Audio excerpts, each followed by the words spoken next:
Hi friends, welcome to my YouTube channel. সকলোকে মৰম আৰু সম্ভাষণ জনাই আজিও সুন্দৰ ৰেচিপি লৈ আহিছোঁ।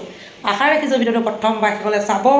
যিসকলে নতুনকৈ আহিছে প্লিজ চেনেলটো ছাবস্ক্ৰাইব কৰি থৈ যাব আৰু ভিডিঅ'বিলাক চাই যদি ভাল পায় লাইক কমেণ্ট কৰিবলৈ নাপাহৰিব। আহক তেনেহ'লে ভিডিঅ'টো আগবঢ়াওঁ। বন্ধু বান্ধৱীসকল এয়া চাওক, এই যে মগু আৰু লগতে পানীলাও আৰু লগতে দিছোঁ আপোনাৰ টেঙামৰা গুটি, কেইটামান জলকীয়া দিছোঁ, বইল চব্জি এইকণ দেই। আজি দাংবডি আৰু গাজৰ ভুজিয়া বনাম। কেনেধৰণে বনাম আপোনালোকে চাই থাকক আৰু কেইবাটাও ৰেচিপি আগবঢ়াইছোঁ। কমেণ্টত জনাব কেইটা ৰেচিপি আপোনালোকে দেখা পালে আৰু লগতে কি ৰেচিপি। বৰ্তমান মই দাংবডি আৰু গাজৰ বিট একেলগে ফ্ৰাই কৰি আছোঁ। ইয়াত মই নিমখ আৰু হালধি একেবাৰে দিয়া নাই। কাৰণটো কি জানেনে? তেলখিনি নষ্ট হৈ যাব, মই পাছত বেলেগ কামত ব্যৱহাৰ কৰিব নোৱাৰিম। সেয়েহে নিমখ হালধি একো নিদিয়াকৈ প্ৰথমতে মই গাজৰ দাংবডি বিট একেলগে এতিয়া এয়া ফ্ৰাই কৰি লৈছোঁ, মানে মই ভুজিয়া বনাইছোঁ। এই ভুজিয়াখিনি মই কেনেকৈ বনাম আপোনালোকে চাই থাকক, সকলোখিনি বুজিব। ইতিমধ্যে দাংবডি আৰু গাজৰ বিট ফ্ৰাই কৰা হৈ গ'ল। এতিয়া এই যে অকণমান তেল দি পিঁয়াজখিনি মই সুন্দৰকৈ ভাজি লৈছোঁ। ইয়াৰ লগত এতিয়া মই কি মিশ্ৰণ কৰিম আপোনালোকে চাই থাকক। সোৱাদ অনুসৰি দি দিলোঁ নিমখ আৰু দি দিম এতিয়া হালধি। এয়া সুন্দৰকৈ মিশ্ৰণ কৰি আছোঁ। আপোনালোকেও এবাৰ বনাই খাই চাব যদিহে সম্ভৱ হয়। আৰু কি মিশ্ৰণ কৰিবলৈ আছে চাই থাকক, সকলোখিনি দেখি পাব। পিঁয়াজখিনি কিন্তু বেছি ৰঙা হ'বলৈ নিদিব, কাৰণ ৰঙা হ'বলৈ দিলে সোৱাদটো নাহিব। এতিয়া আদা নহৰু জলকীয়া মিশ্ৰণ কৰি দিলোঁ, মানে খুন্দনাত থেতেলিয়াই লৈছোঁ আৰু থেতেলিয়াই বুলি ক'লে ভুল হ'ব, অলপ মানে মিহি কৰি লৈছোঁ আৰু সুন্দৰকৈ। দেখিলেই নহয় আপোনালোকে, এয়া একেবাৰে ৰাতিপুৱা ভিডিঅ' দেই, মানে হোটেলৰ ৰেচিপি এইবিলাক। এতিয়া মিশ্ৰণ কৰিলোঁ এইয়া চাওক, ফ্ৰাই কৰি লোৱা দাংবডি গাজৰ বিট। এইখিনি এতিয়া মই যিমান পাৰোঁ সুন্দৰকৈ ভাজিম, মানে হাতাখনৰ সহায়তে আৰু ভাজি থাকিম। সিজিবলৈ বাকী নাই, কাৰণ ফ্ৰাই কৰি লোৱা হৈছেই। কিন্তু মই এই যে মছলাখিনি ৰেডি কৰিলোঁ, পিঁয়াজ আদা নহৰু বা ধৰক আপোনাৰ নিমখ হালধি সকলোখিনি ইয়াত মই মানে ধুনীয়াকৈ মিলাই দিলোঁ। চাওক কেনেকুৱা লাগিছে দেখিবলৈ। হৈ গ'ল দেই, খাব পৰা হৈ গ'ল আৰু মানে বেছি সময়তো নালাগে, মছলাখিনি মিশ্ৰণ হ'লেই হ'ল আৰু এতিয়া খাব পৰা হৈ গ'ল।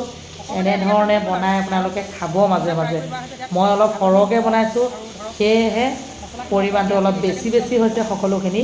আপোনালোকে কমকৈ বনাব, কমকৈ দিব সকলো বস্তু। খাই সঁচাকৈ কৈছোঁ বহুত টেষ্টি লাগে। আমাৰ হোটেলত মানে মাজে মাজে এনেধৰণে খোৱা হয় আৰু আজি পাকঘৰটো নেদেখুৱালোঁ গোটেই পাকঘৰটো, কাৰণ কিমানো ডিজিটেল পাকঘৰটো দেখুৱাই থাকিম আপোনালোকক, নহয়নে? দেখিছইনে চবফালে বতাহ, মানে একদম মুকলি বতাহ খাই থাকিব পাৰি। এইয়া শেষত দি দিলোঁ ধনিয়া।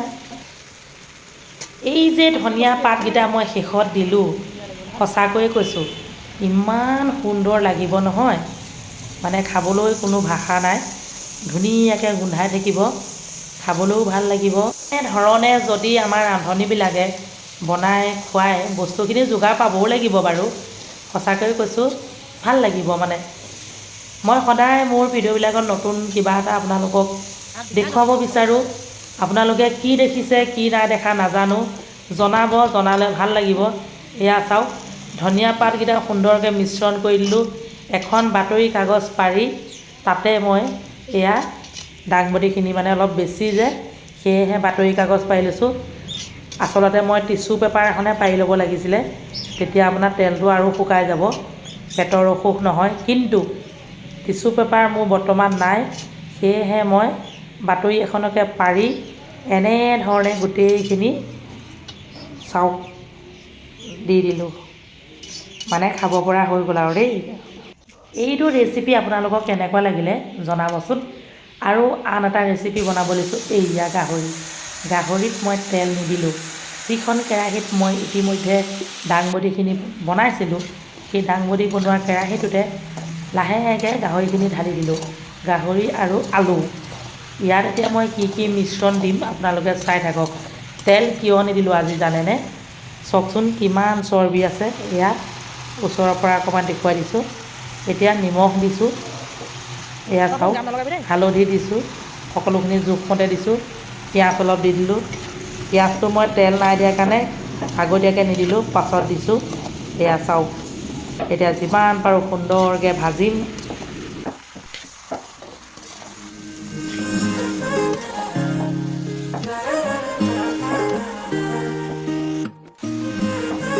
বন্ধু বান্ধৱীসকল, আচল কথাটো কোৱাই নাই, মই মানে আজি গাহৰি কল পচলা দি বনাইছোঁ।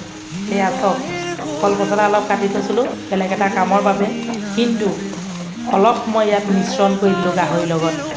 ইউৰিক এচিড থকা মানুহৰ বাবে বহুত ভাল কল পচলা। কল পচলা গাহৰিৰ লগত আপোনালোকে খাই পাইছেনে? মই কিন্তু আজি তেল নিদিয়া গাহৰিৰ লগত কল পচলা মিশ্ৰণ কৰিলোঁ। এতিয়া দি দিলোঁ আদা নহৰু। কেনেকুৱা লাগিছে আপোনালোকে চাই থাকক, শেষলৈকে চাই থাকক। যদি ভাল লাগে প্লিজ লাইক কমেণ্ট কৰিব। আৰু যিসকলে নতুনকৈ আজিহে আহিছে, নমস্কাৰ জনাইছোঁ। যিসকলে আগৰ পৰাই মোক ছাপোৰ্ট কৰি আহিছে তেওঁলোকক বহুত বহুত ধন্যবাদ জনাইছোঁ। আগলৈও যাতে এনেধৰণে ছাপোৰ্ট কৰে তাৰে আশা ৰাখিছোঁ। আপোনালোকৰ ছাপোৰ্টৰ অবিহনে কেতিয়াও মই আগবাঢ়িব নোৱাৰোঁ। সেয়েহে ভিডিঅ'টো চলি থকাৰ মাজতে আপোনালোকক কৈছোঁ, যদি মোৰ ভিডিঅ'বিলাক চাই আপোনালোকে ভাল পাইছে প্লিজ ছাপোৰ্ট কৰক, লাইক কমেণ্ট কৰক। নতুনকৈ অহাসকলে চেনেলটি ছাবস্ক্ৰাইব কৰক প্লিজ ফ্ৰেণ্ড, ছাপোৰ্ট কৰক। চাওক, এইটো হৈছে হোটেলৰ ৰেচিপি। আজি মানে আমাৰ হোটেলত গাহৰি মাংসত পচলা দি খুৱাই দিম। ইয়াত কিন্তু মই পানী বৰ বিশেষ এটা নিদিওঁ, পানী অলপ কমকৈ দিম, কাৰণ মই কল পচলা দিছোঁ কাৰণে পানীটো কমাই দিম। আৰু 10 মিনিটৰ বাবে এনেধৰণে ভাজিয়ে থাকিম। আৰু এইয়া চাওক, এতিয়া পূৰা উতলিবলৈ দিম আৰু সুন্দৰকৈ সিজি যাব। তাৰ পাছতে খাব পৰা হৈ যাব। কেনেকুৱা লাগিলে ৰেচিপিটো আপোনালোকে জনাব। টোটেল মই আজি কেইটানো ৰেচিপি দিলোঁ সেইটোও জনাব। যদি ৰেচিপিবিলাক চাই ভাল পাইছে please like comment share and subscribe my channel.